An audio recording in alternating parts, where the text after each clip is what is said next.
So before we get into the pod, let me just issue a trigger warning to my viewers and also to my listeners out there. Let's get into it.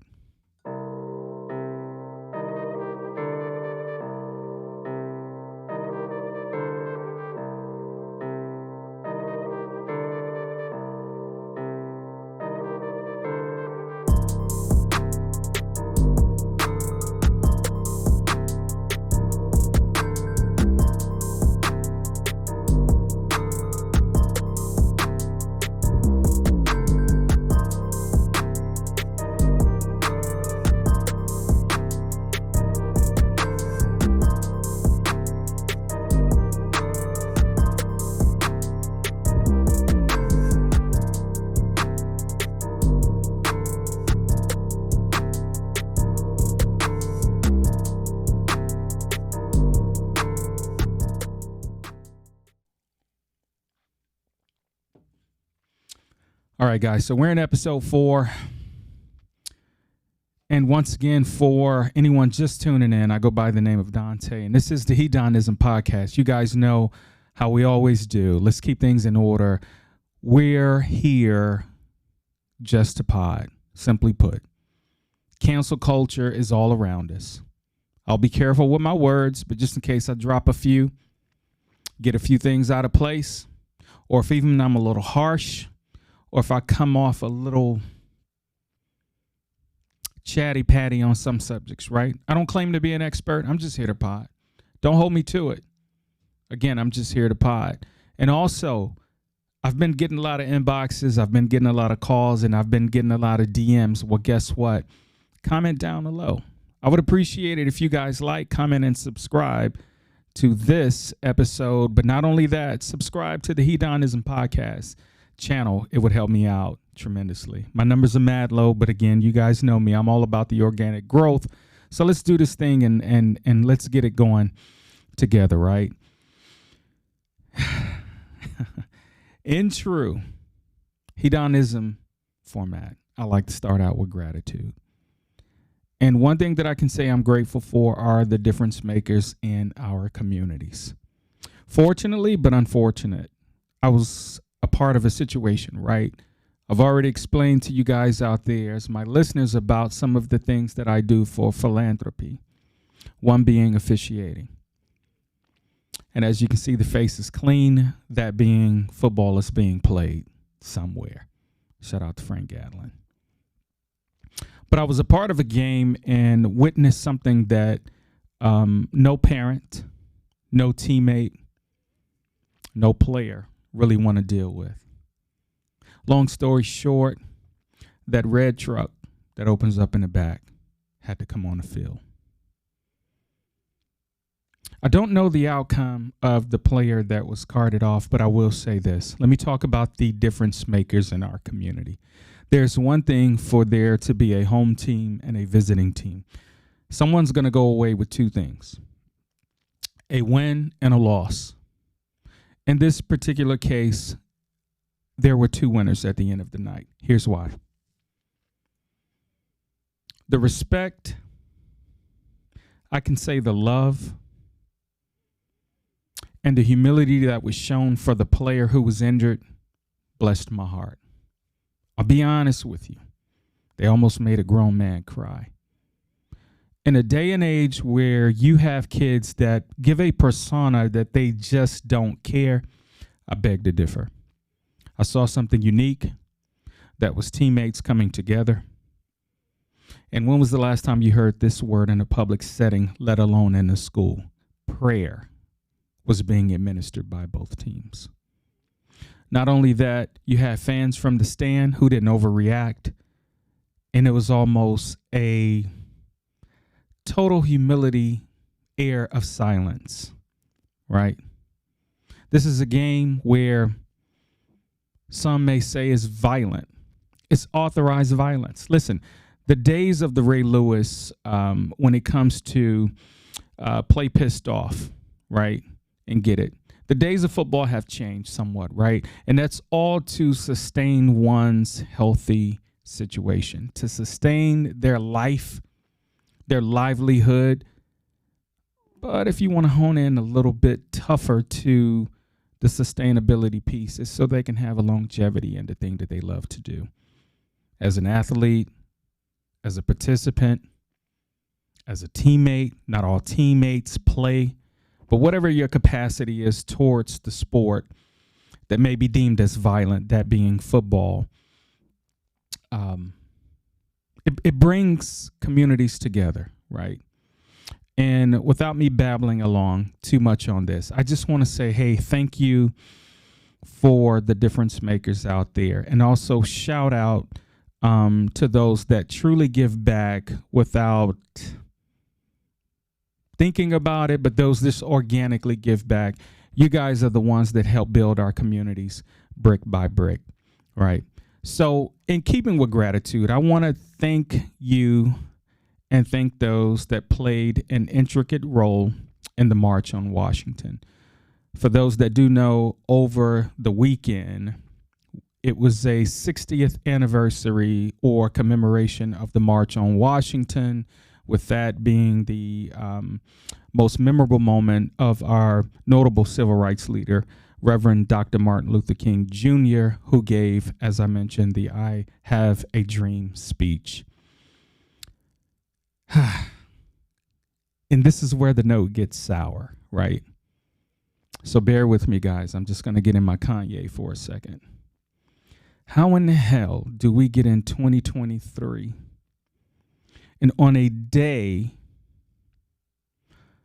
that commemorates this being the 60th anniversary of the March on Washington, we stay on the East Coast, but we go down south? Let's take 95, if you're with me. And let's go down to the First Coast, as they call it. FLA, JAX, Duval. A place that I know so well because I used to live there. More particularly, if we can hone in on to historically black college and university. EWC, Edward Waters College.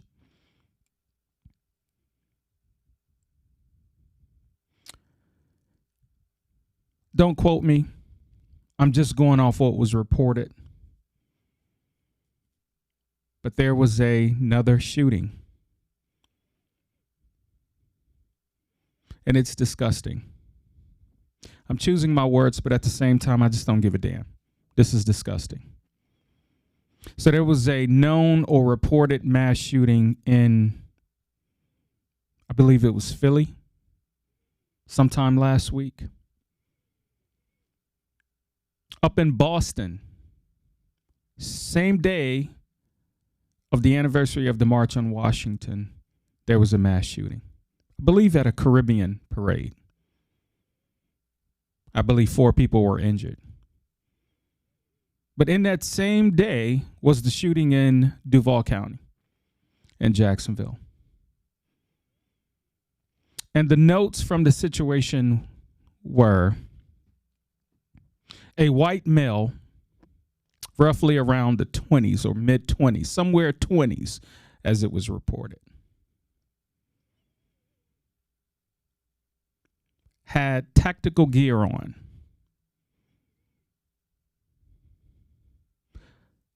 with a note or notes laid out of what he intended to do.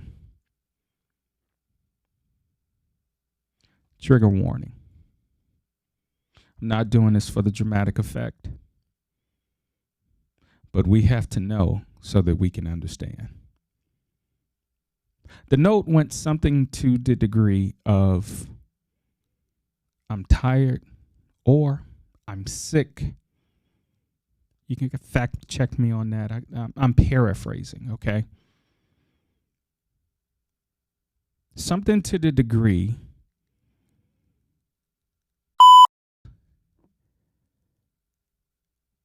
in his plan to execute that of which he called in his note.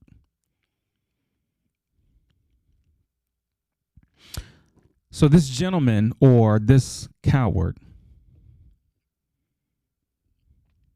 white male, goes to Edward Waters College or around the area. And based on his letter, he was targeting black people. Let me just set the record straight right here. Trigger warning on this word. Not in my typical vocab. This does not equal black people. You know, we know how conversations go in the community, at the barbecue, at the quote unquote cookout, right? You know, I know, we know. However, in this particular case, this was an aim and target to kill and destroy those that identify with what I identify with, Black American. It's disgusting. You know, I don't know if all of this is a trigger or a knee-jerk reaction from the Montgomery Brawl. A lot of people up in arms and celebratory about the Black Aquaman, right? The shmoney dance with the hat being thrown, the cavalry coming to the rescue, and the infamous chair, which has made icons all across social media. And let me just pause here parenthetically and just say how sick I am of social media. Ladies and gentlemen, friends and associates, don't be surprised if you see me start to eliminate some of my social platforms. It's too many that doesn't have an ROI for me. Find another way to be nosy. I just cannot afford myself to occupy hours, minutes, seconds of my day. I want to shout out two faith-based groups. For those that don't know, I was a chaplain. I was part of a chaplain corps in the United States Navy as a reservist. And I studied many different faiths. Studied Islam, Jehovah Witness, and many, many others. But right now I want to hone in on Islam and Jehovah Witness. The practice that they sacrifice a day to pray is amazing. It's called dedication and accountability. Two beautiful things. That equals harmony to me. Jehovah Witness. I have family members that are devout Jehovah Witness. Active, inspiring, loving Jehovah Witness. You know what they do? They get out in their very best attire for the sake of perception and introduction, and they go door to door. Rain, sleet, snow, shine, whatever. They're out spreading the word. What am I saying? If they can dedicate that amount of time to the things that they believe in, how is it that social media can captivate and capture so many minutes, so many seconds, and so much time of a day? Last time I checked, there's 24 hours in a day. And some people are spending a minimum of 2 and a maximum of 15 hours a day on social media in some form or fashion. And I'll be honest with you, I don't know if it's the introvert perspective of what social media does, but it's not good.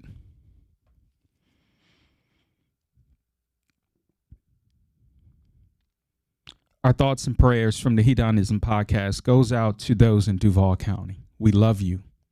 I have goddaughters down there. I got God brothers and sisters down there. We are praying for you guys.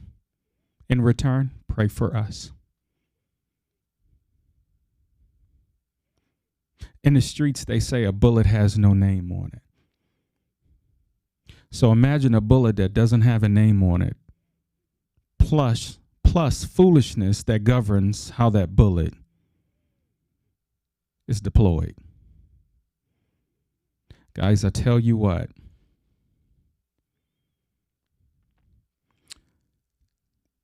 mental insanity as self-defense is played out. Mental insanity as a self-defense is played out.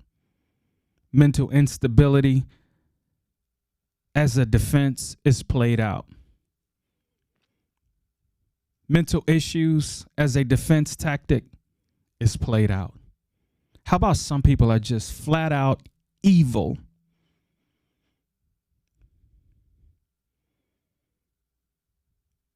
And their motive is to kill, steal, and destroy. Your assignment, folks, is to reach out to someone that doesn't look like you and just have a conversation over absolutely nothing. Just start with hello. And then as that conversation starts to progress, break those walls down. And if it's someone you trust, have a conversation. You guys have to pardon me. I'm tired. But I'm sick and tired of this foolishness. But you know what? It starts with us. We have to think of the devious things we did. Do you remember last pod I told you about what I did for the sacrifice of hip hop or for the sake of hip hop? That lie. At some point in time, you have to course correct those little bitty things because they can turn into a snowball effect. But last pod I shared about that, right? And some of you was like, oh my gosh, that was so funny. And some of you was like, oh, you're a complete goof. I take that. And to this day, it still pricks my heart as something. Why did I do that? But it was my love for hip hop. As you guys can see, I'm trying to say I got it this thing. But it brings me to a lyricist, right? Someone who's dope with the pen. An MC, if you will. Eric B. and Rakim Allah. And I want to pull an excerpt from the Paid in Full album. And let's put this into play, if you don't mind. So I think of all the devious things I did. I used to roll up. This is a hole up. Ain't nothing funny. Stop smiling. Be still. Don't nothing move but the money. But now I learn to earn because I'm righteous. I feel great. I feel great. So I might just search for a 9 to 5. And if I thrive, then maybe I'll stay alive. The Paid in Full album, 1987. So I think of all the devious things I did. I wonder if our former president, Mr. Donald Trump, is thinking right now of all the devious things that he did.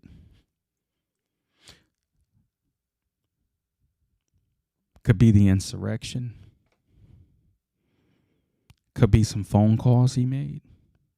Could be some things he tweeted. Could be him talking about the sons of. So is he thinking of all the devious things he did? Not sure if you guys have been following what's going on in the media or what's been reported, but here again, history, the 60th anniversary of the March on Washington. And I was totally in my Kanye and skipped right over my homage to the late, great Aaliyah. angelic voice. She was an icon for our culture, gone too soon. But recently, on August 25th, 2001, the Brooklyn Angel, born in Brooklyn, raised in Detroit, she transitioned in 2001. So I thought coming into this pod, I would just pay a little homage as we remember Aaliyah and the joy that she brought to our culture and to our society. She would have been 44 this year. If you think about that, I think she's 3 years older than Beyonce. Can you imagine? She was already slotted for movies. If I'm not mistaken, she was slotted for The Matrix, and the role that she would have been playing was the role that Jada Pinkett played. However, from what I remember with my obsession with The Matrix 1, 2, and 3, but my obsession with that told me that that character was supposed to develop into more other characters. But Aaliyah, we miss you. Gone too soon. And when you guys get a chance, just rock some of those Aaliyah records and just remember that angelic voice. But getting back to Don Tizzle, Mr. Donald Trump. Not proud to say this when it comes to history, speaking of these things, but for the first time, ladies and gentlemen, we have a mugshot of a former president of the United States. And if you didn't know, he was indicted on some RICO charges, right? My interest was piqued on this, more in particular, because I worked as a campaign lead with my cousin as he was running for sheriff, right? So when I thought of Fulton County, I thought of things that were in the campaign plan for us to better equip some of the way of life for inmates to not be treated like animals. But again, we're talking about course correcting bad practices in institutions. Another topic for another day. What up, Kyle? What up? But when I think of how this was done, this must go down in history as probably one of the most diva bookings and bail bonding situations that we have ever seen. And can we just talk about something real quick? So as I think about all the devious things I did, Mr. Trump, have you thought about the devious things you did? I mean, we still on that bull swanky. Public record says that you are 6'3", 215. Y'all, come on. You know who's 6'3", 214? Thor, the guy that played Thor. Look at his look. No time for jokes, right? I'm not on that today. But look at his BMI and then look at former President Trump's BMI. President Trump said he was 6'3", 214 pounds. Thor, Chris H, is approximately the same body make that he specified in the booking. So as I understand, what they did was they all lined up. I mean, it's a huge perk walk right now. I mean, I think that they're trying to make a case all for the presidency, if you ask me, as to how all this was laid out. Because if you look at the Wednesday before that, President Trump was slotted to go debate in the Wednesday debate. Guess who didn't show up? I'll wait. Because this case was opened way back in February 2021 by Fulton County District Attorney Fani Willis. And one thing that I've learned from anyone named Fawn or Fan, that being Fani or Fanny, whatever the enunciation or the pronunciation of that word is, let me tell you something. You don't play with either one. Because I had a grandmother by the name of Fanny. I have a living aunt by the name of Fanny. And let me just tell you something. They're no Joke. Don't get it twisted. But nonetheless, this case was opened by her. And later on, it was served in the Fulton County area. Mr. Former President, are we now thinking of the devious things we did? And just in case you guys didn't know or haven't heard, this was extreme VIP process that went on for the booking and bail. I mean, I'm ashamed to say this, but a former U.S. president should not be walking around rocking mug shots. And I don't want to get too much into pictures, but I can think of some government facilities that I entered when he was in term, and just the picture of what we consider to be prestige of what a president should look like, or how a president should carry themselves. I don't know. Have anyone read the book on how they should or shouldn't look? I'm not here to judge that, but it seems to me, as a president who's earned by way of voting, electoral college, the people, and what it is to be the president of the free world, you want to look just a little bit happy. I mean, I'm not here to judge. Don't hold me again. I'm just potting. Okay, I'm just potting. But last time I checked, it comes with a certain level of dignity to take a picture for you being a serving president rather than to look like you're constipated. I don't want no laugh out there. I don't want any smoke. I don't want no sauce. I'm just talking about the government facilities that you enter and you see the commander-in-chief's photo. That's all I'm talking about. But getting back to the RNC, so there were 8 candidates, right? And there were 4 that, in my opinion, appear to be strong candidates based on public reaction, public responses, and certain analytical commentary about the 4 candidates that I feel are some of the strongest. I'm not going to name any names. I'm not here to persuade anyone to go any way. Just do me a favor and vote. Okay, that's what I want to see from you guys, that you did vote. Ain't none of my business who you voted for. Damn it, just vote. And if you have this tone and hue that I have, you know good and daggum well that our ancestors fought too hard for you to sit on the couch on election day. Don't get me started. But I feel like during, the candidates for the RNC, this was a strategic or a tactical move for him not to go to the debate. It's kind of working out in, I feel, both parties' favor. But some of y'all out there, I mean, some of y'all are really wanting him back because y'all missed the drama. You know, they say misery loves company, and a lot of you thrive off of drama. It gives you guys, it gives some of you taglines. It gives some of you water cooler talk. It gives some of you a reason to go follow Twitter, now X platform, to see what the president is now putting out. Pause here for a second, guys. Let me just ask you guys a question. If the platform used to be called Twitter, and when we send, it was called a tweet, what is X called? Anyway, but some of you guys think that you only are supposed to get up and go vote every 4 years for the presidential election, right? And that's where we have it twisted.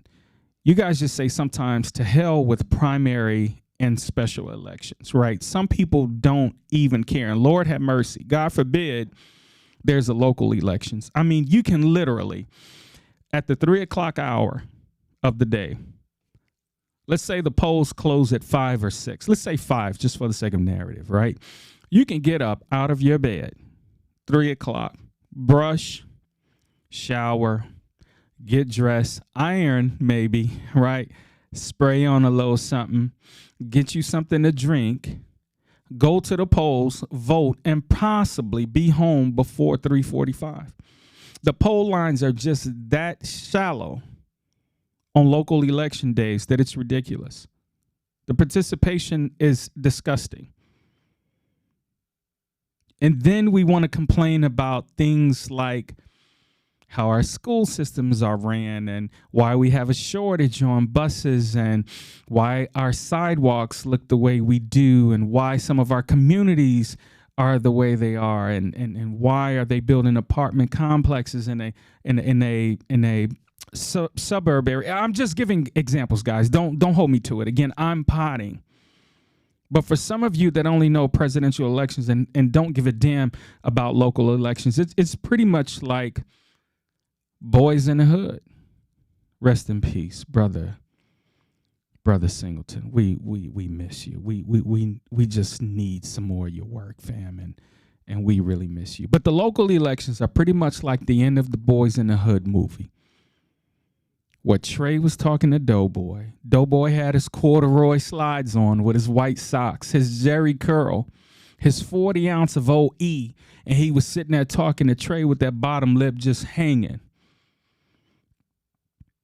And I can't remember the question that was asked, but the prophetic words that Doughboy said before he clocked up out of here was, hey, yo, they either don't know, don't show, or don't care about what's going on in the hood.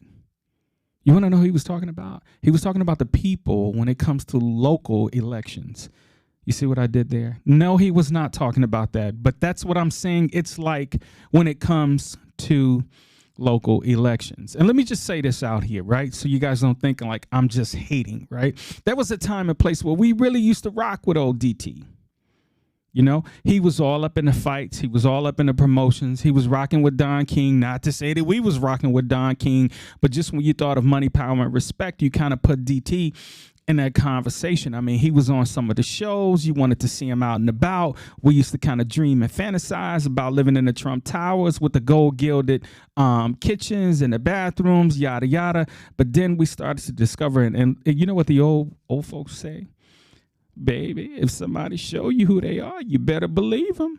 You know that's right.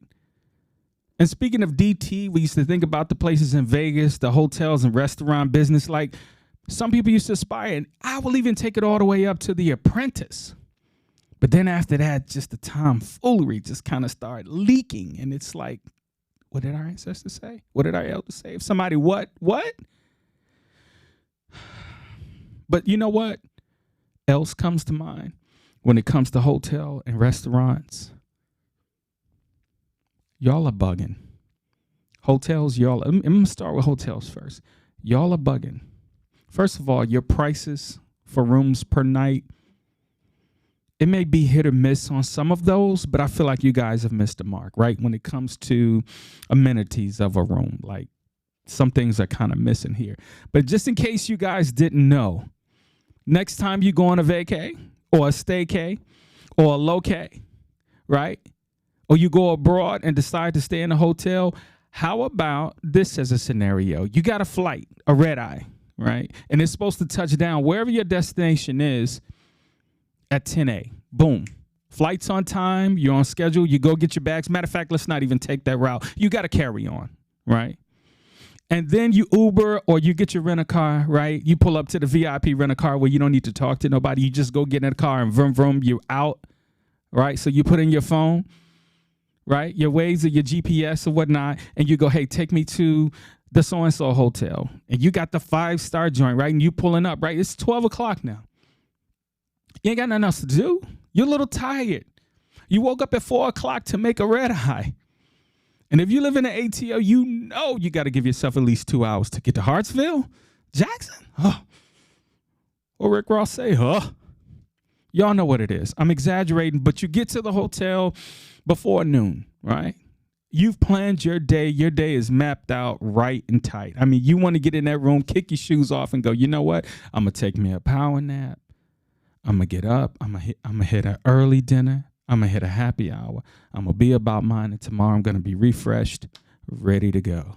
So you get there at 12 o'clock. You go to the front counter, and they tell you what? Y'all got it. Say it. Go ahead. Comment down below if you know what I'm talking about. Matter of fact, if you haven't already, like, comment, and subscribe to my channel, please. That's all I'm asking, please. But comment down below. Y'all know what it is. I'm sorry your room's not ready. So can I get a room or not?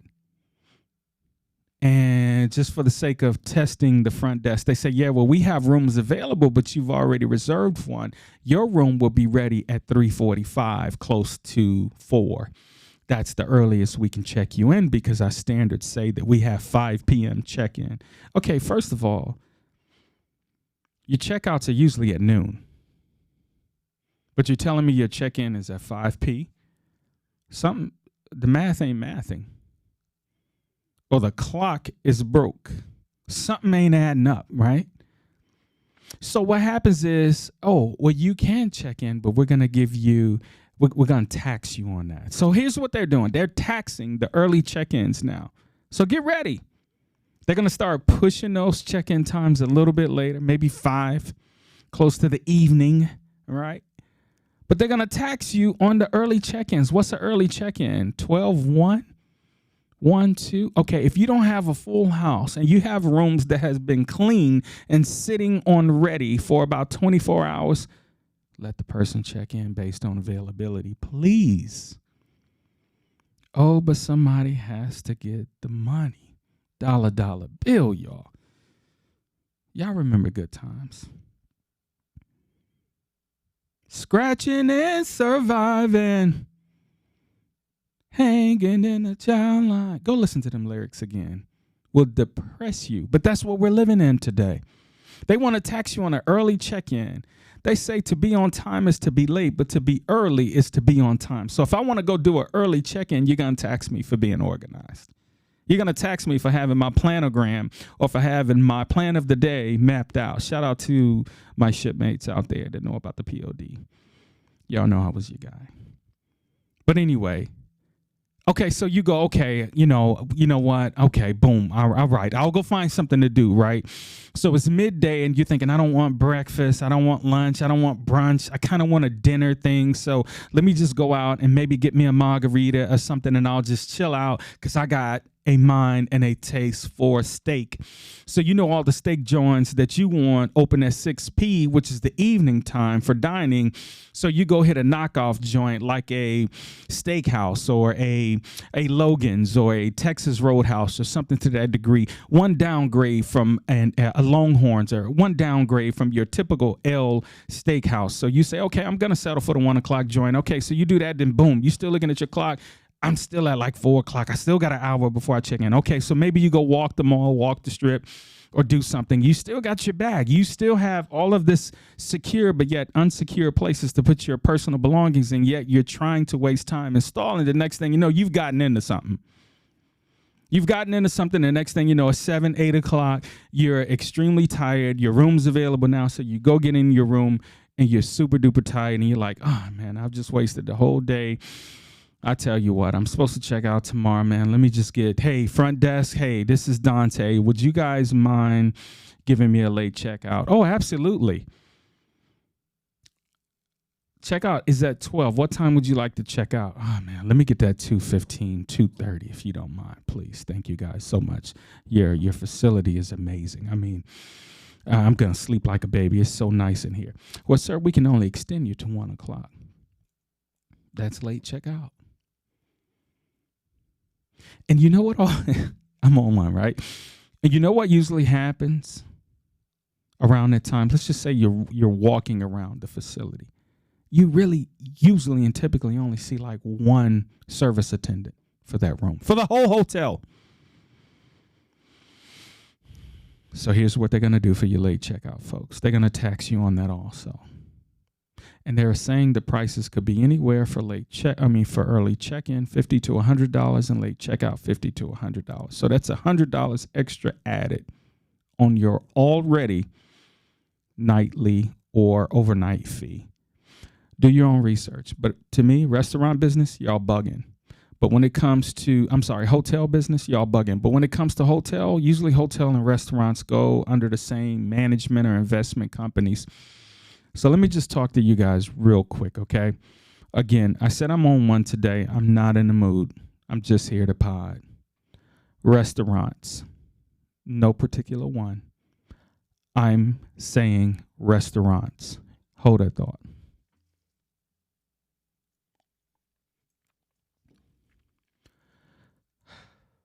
Restaurants. Pause. Patrons,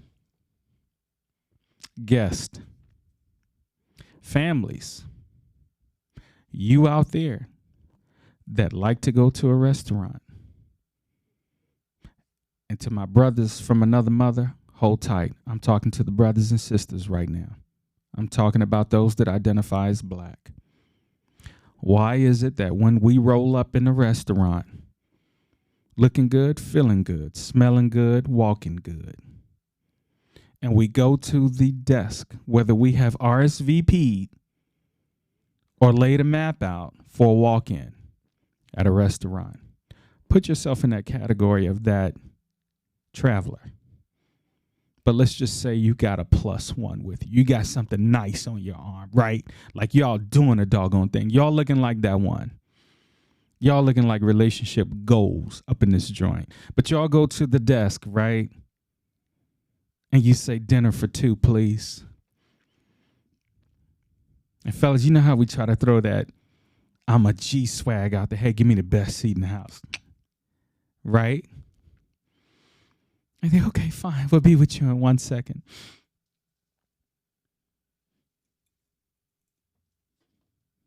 And they go to this little tablet thing, right? You know, they kind of hold it like a little book, like a little study geek, right? So they go to a little thingamajig, right?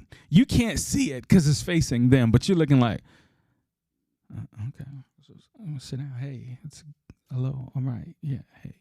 Okay, sir, ma'am, or whoever, guys, you can follow me. And you go, yeah, we're about to sit in this joint, about to eat. It smells good. Wow, everybody's sitting down, looking so lovely, looking so nice that you're walking, right?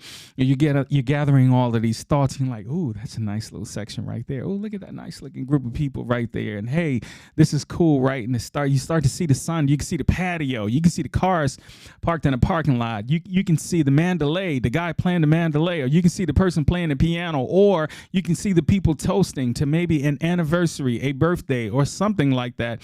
Or you can see people sitting with the fine white linens at the table, seated, suit and booted, right? And then you're still walking.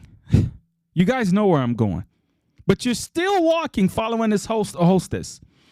You're still walking. Then they bust the left. They bust the right. They cut through this maze, right? You're walking past all of this, and all of a sudden your swag went from, oh, I'm hungry, I'm ready, this is going to be an experience to remember. I'm in a new city, I'm in a new state, I'm in a new restaurant, didn't feel like cooking tonight. Whatever your circumstance may be, no excuse. If you look like me, right, you can possibly or probably identify with what I'm saying to you.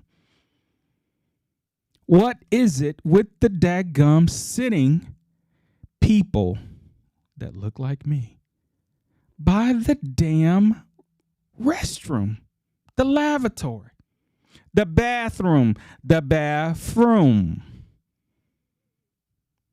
or the freaking kitchen with the swinging door that's smacking the back of your chair with your fresh gear on, and you ready to make it rain to the server along with the chef if it's nice like that. You tipping everybody, hostess, everybody.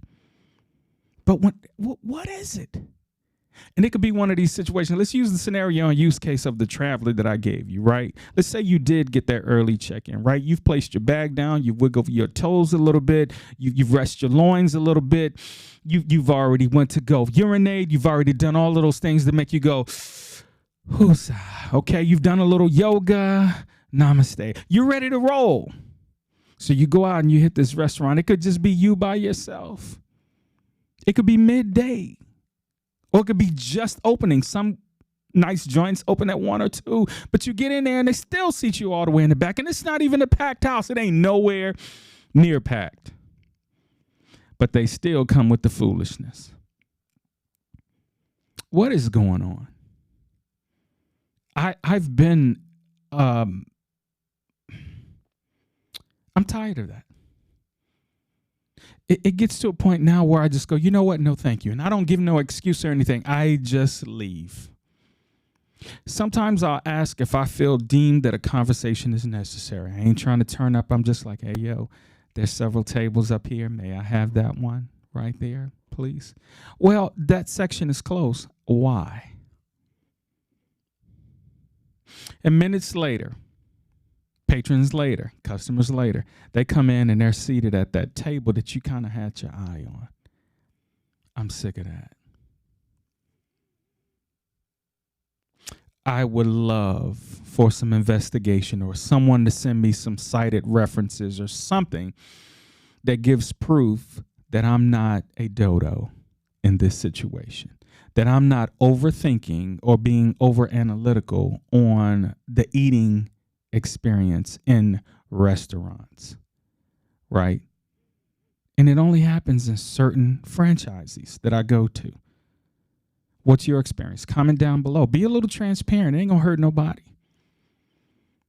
I always tell you guys all the time, the best attire to wear to the heDONism podcast is your truth. Why? Because it looks good on you.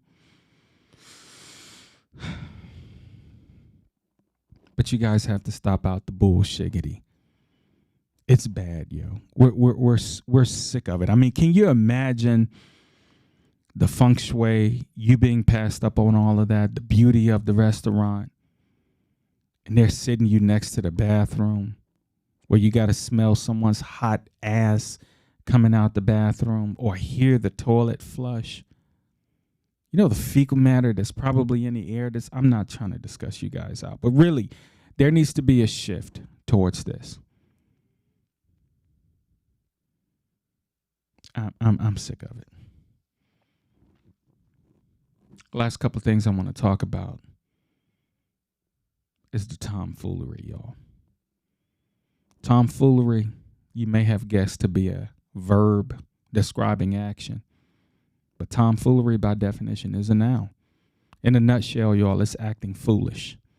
But the origin comes from Thomas Skelton, which was a court gesture, right? The one who used to put on a little fancy clown-ish type of outfit with the shoes with the pointy joints. He had the bells on his hat. He had the bells on his wrist. He had the bells on his shoes, and everything he did, he wanted to make the king or the court king laugh.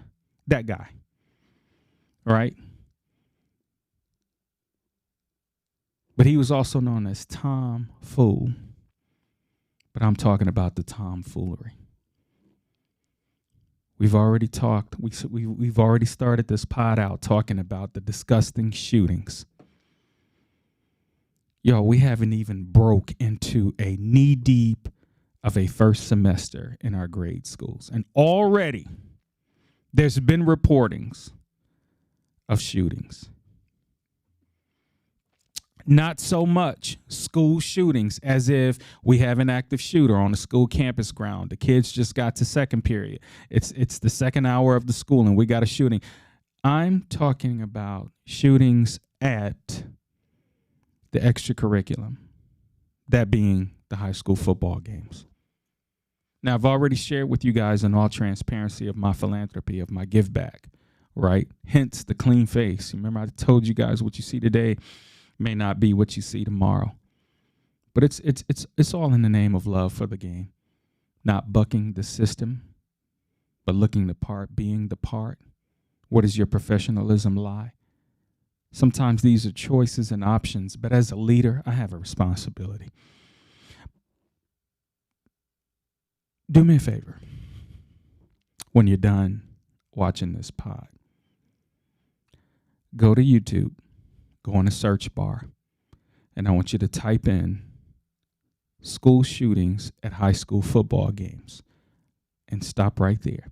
Don't click on anything. Just look at the thumbnails and read the titles. Don't click on them.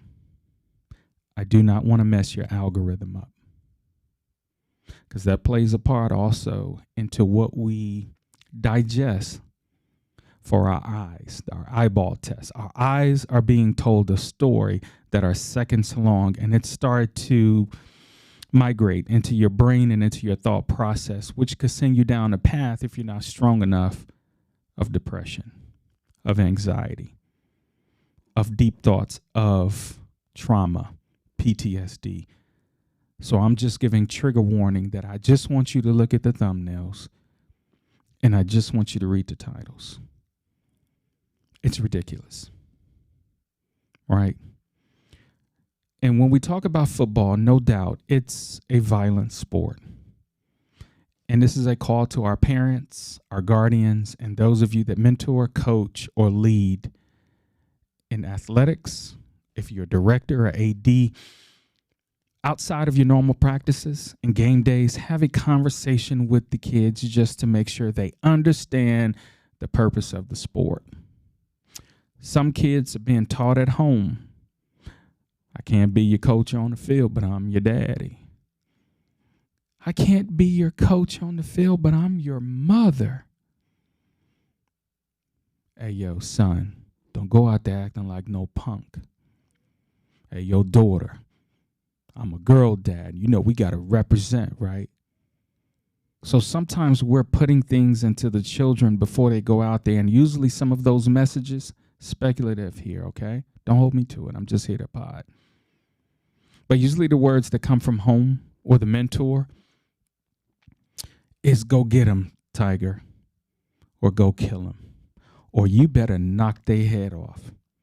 Now that information is going to transfer in that brain. And once they get on that field or that place where they're actually able to exercise authorized violence, you may get something surprising like their attempt to do something like that. Right? I mean, this is a new day of sports and things have changed. But when it comes to these high school football games, these rivalry games are getting out of hand. It's getting to a point where they're going to start making a requirement that no backpacks, no purses, they have to be all clear bags coming in. And I'll say again, because I said it in the pod before, if some of these disgusting things that are done at these games are TikTok challenges, shame on you. Get off of social media, please. You're not built for it.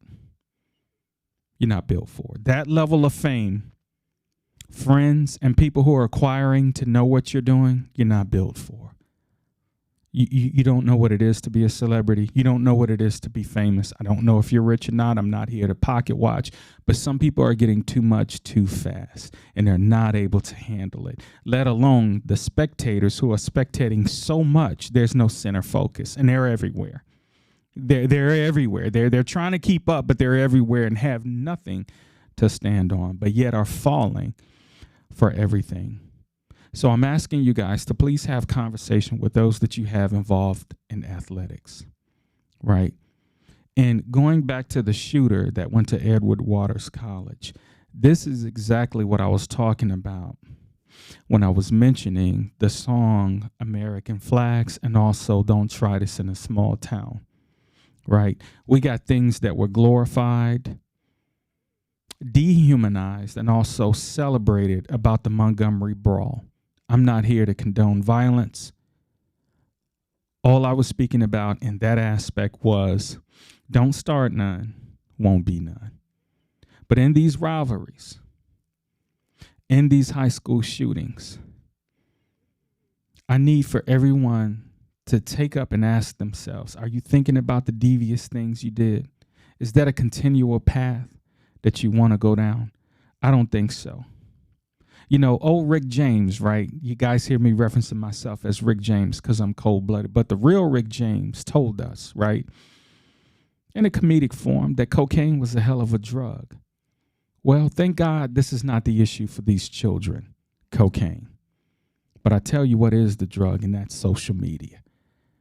The social media is influencing some of our youth to do things beyond your imagination. They're your child. Let me just tell you something. Hey, parents, come in a little closer. Mentors and relatives. Let me come in a little closer. Let me share something with you. They are, meaning the children, they are who you think they are when they're in your presence. When they're out of sight, I'll be honest, in their selves, their thinking processes, out of sight, out of mind. No mom, no dad, no mentor, no mentee, no mentors. I can do whatever the hell I want. So they are who you think they are in your presence. But some of them that get outside of your reaching distance, and they are wilding. Let me tell you, like they said on The Wire, pandemic. pandemic and social media. It's almost that. It's ruining relationships. It's ruining lives. And ladies, let me just let you know, it's targeting you more in particular. They said the mental effects on social media is causing more depression in women at an all-time high and at an alarming rate. So I'm not asking you to tune off of heDONism. I am asking you to like, comment, and subscribe. But here's something else I'm asking you to do. Pick and choose what's healthy for you. Do it in moderations. Stop trying to make it a part of your morning, noon, and night routines. I forgot the young lady I was talking to, but she said, you know, I've deleted my social media, and now I'm just doing this just for the sake of networking. And I'm not here to do ads or anything. I'm not here to even convince you, but I am saying be very careful, because some of the aim in the creation of social media was to really degrade women. However you want to look at it, however you want to slice it, was to rate women, right? And this was done out in Silicon Valley and some Ivy League colleges on rating women. And yes, yet these were introverts, people who do not have a lot of human interaction, but are capable of working and being satisfied in the space that they are in.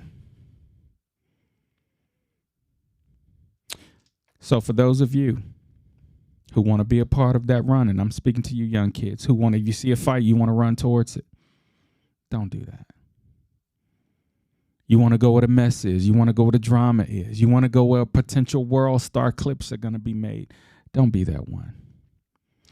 Last thing I'm going to talk about when it comes to tomfoolery, and I'm out of here, y'all. I promise. Because this is not a happy pod for me. But this thing called mob style boosting. Oh, what is it? I'm glad you asked, right? So mob style boosting is pretty much the mindset of an individual. I don't know if he's got money. I don't know if he's lower income or comes from a lower income household, lacking parental guidance. I don't know what it is. But this individual goes, hey, yo, let me go get a couple of people. We're going to come up with a plan. We're going to get in some mode of transportation. We're going to go to a department store. I'm not advocating this, by the way. Don't get it twisted. I'm giving you information. And I continue. And we're going to find a mode of transportation. We're going to go hit up a department store. We're going to sit in the parking lot. And better yet, let's add to this, right? We're in a day and time where wearing a mask is permissible. So why don't we put mask or maybe even ski mask on or something to cover up our face so we can get in and get out? Or for some of you who don't like to wear a mask, let's just bum rush the joint. Let's just run up in here, get what we want. All right, y'all ready? 10, 9, 8, 7, 6, 5, 4, 3, 2, and go. So you get about 15 cats walking up in a department store, grabbing everything they possibly can. Designer, name brand, fragrances, shoes. Disgusting. But they running up in the store, boosting all of this stuff and running up out of the store. Surveillance is on everything on their items. But this is called mob style boosting. Yo, this is trash. Don't be that one. Ladies and gentlemen, I understand. Hard times come with hard decisions. You may be at a point in your life where you've hit an all-time low, but let me just tell you something. When you get to that point, and I'll use the swimming pool analogy, you get all the way down to the bottom and you catapult your way back up to the top where there's oxygen. Not too much on spirituality, but I gotta say it because it's what I believe in. God will not put you in a situation that doesn't provide you an exit. So look forward. Some of them are harder to identify than others, but trust me, there is an exit. We talked about boys in the hood, How about I reference a piece where Doughboy and the fellas was going to get revenge on those who killed Ricky? Trey was in the whip. He was in the Impala. He was sitting in the back, said, "Doughboy, let me out." I don't mean to make fun of Cuba Gooding Jr. It was just his tone of voice. But all seriousness, he said, "Let me out." These cats was in there filling banana clips with bullets. They was ready to go spray on the cats who killed Ricky. They wanted revenge ASAP. They wanted street justice. The hell with court of public opinion. They wanted justice. Shout out to Lawrence Fishburne, Styles, role in that movie. He was Trey's dad. Remember he had the balls? Remember he had the balls in his hand? For those that know, you do know. Right? And he knew that he could not stop his son because, like I said earlier, they're your kids when they're around you. But when they're not around you, they turn into their own individual. And in this particular case, Trey gets in the Impala, rolls out with Doughboy in him, and they go out getting ready to put a hit on these dudes who killed Ricky. Like I said, I was being silly, but just let me be serious. Everybody in that vehicle had an opportunity to say, "I'm out. I ain't with this. This ain't how it should be done." Trey said, "Let me out." Doughboy put it in park. Trey got out. Doughboy put it in drive.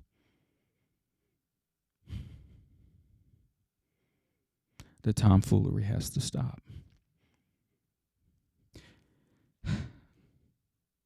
It seems like the attitude and demeanor of our nation gets very hostile during election period, right?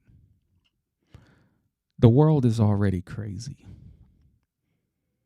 They're studying today to see if these aliens are going to come up on us and give us love or going to give us problems.